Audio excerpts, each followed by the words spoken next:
She handed me the papers with a flourish, and as I looked at the charges for dock installation, safety equipment, insurance, and management overhead, one of the sheets slipped from my hands and fluttered toward the open window. We all watched as it drifted out and landed on the surface of the lake, floating there like some kind of symbolic statement.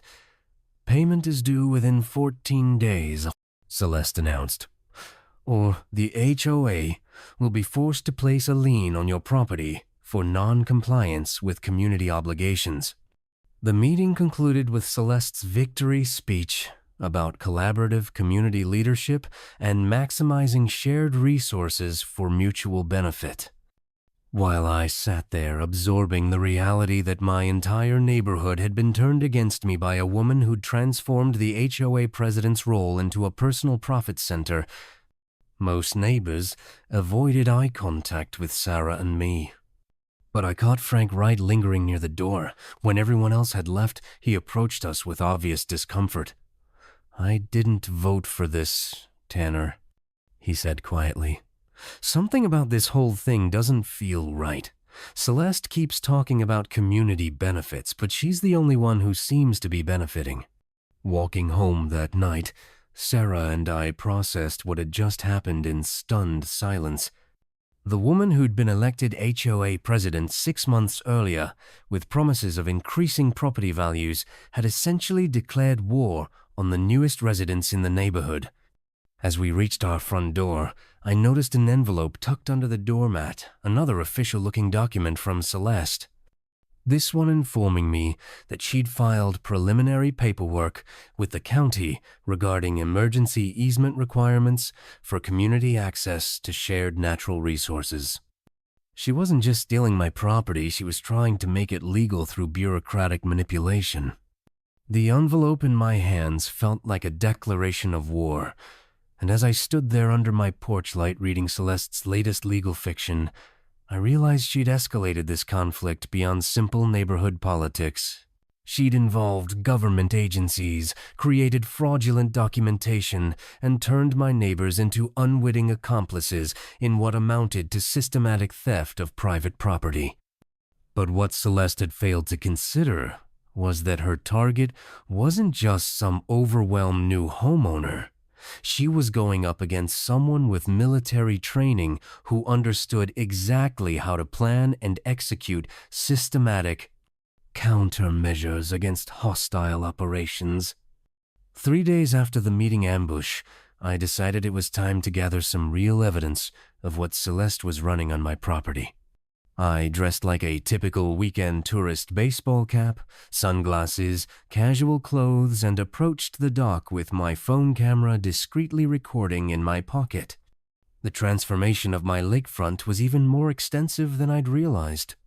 Celeste had turned my property into a full commercial operation with equipment, signage, and a payment booth that looked legitimate enough to fool casual observers.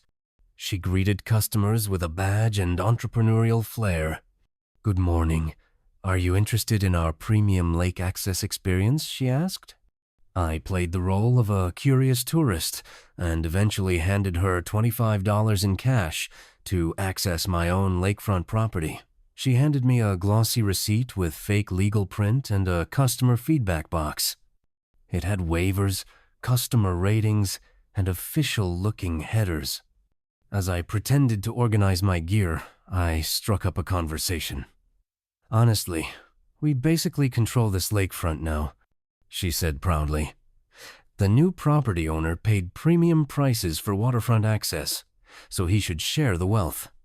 She had no idea who she was talking to. I recorded everything.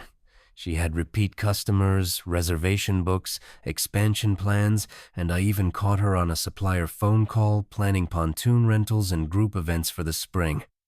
This wasn't community sharing, this was an unlicensed business stealing my property for commercial use. But she'd also created a paper trail of evidence that could destroy her operation completely. The recorded conversations, financial transactions, and expansion plans painted a clear picture of someone running a fraudulent business. The intelligence gathering phase was complete. It was time for countermeasures. Saturday morning arrived clear skies and Celeste's busiest day yet. 8 groups arrived early, and I observed everything from my kitchen window. I'd already noticed the dock had weak support. It wasn't built to hold commercial-level weight. By 10:30, the structure started shifting. A kayak tipped, screams followed, and the dock collapsed chaos. Families in the water, floating equipment, and shattered trust. Celeste panicked, blaming the weather, the customers, the lake, everything but her corner cutting. Customers demanded refunds, compensation, and mentioned lawsuits. By day's end, Celeste had refunded over $400 and alienated half her customer base. I approached with concern, pretending to be just another neighbor. She panicked more, accused me of sabotage, lectured me on dock safety, and eventually hired security. But her escalation brought scrutiny, confused guards, conflicting signs, and a neighborhood that was waking up. Her signs clashed with mine. Lake access for community use versus keep out private property. Her empire had cracks, and I was prying them open. Security guards arrived to protect Celeste's so-called community facility. But when I showed them my property deed, they realized they'd been hired under false pretenses. 2 teams quit in 3 days. Customers saw legal signs, unsafe docks, and a president with no answers. Frank Wright publicly hung a banner, "We support private property rights." More neighbors joined in. Her bookings dropped by half. In desperation, Celeste announced a community education meeting, which I knew would be her attempt to destroy my credibility. So I invited the neighbors first for a welcome home from Israel backyard picnic. I started with vacation photos from Jerusalem, Tel Aviv, and the Dead Sea, then transitioned to hidden recordings. Her voice played over outdoor speakers. "We basically control this lakefront now." Complete silence.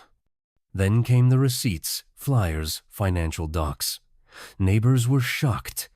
Frank Wright stood and apologized on behalf of the community.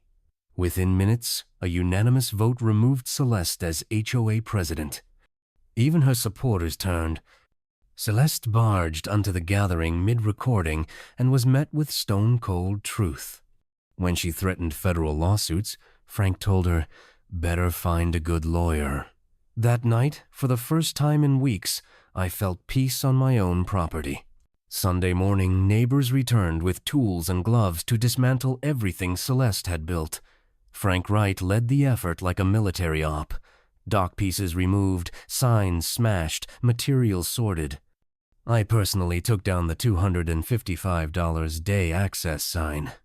Frank handed me a small sledgehammer, and we turned her scam into firewood.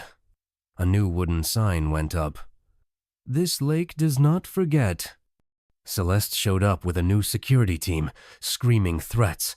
Neighbors formed a human wall. Her guards left.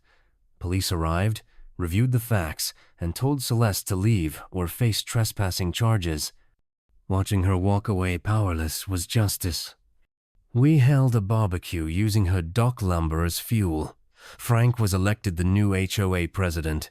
New bylaws, no commercial use of private land without written consent, HOA transparency, real community. Weeks later, Celeste was arrested for trespassing. Her husband repaid $3,000 she'd stolen from HOA funds. State and federal agencies filed charges: fraud, tax evasion, Coast Guard violations. Her empire? Gone. The sign remains.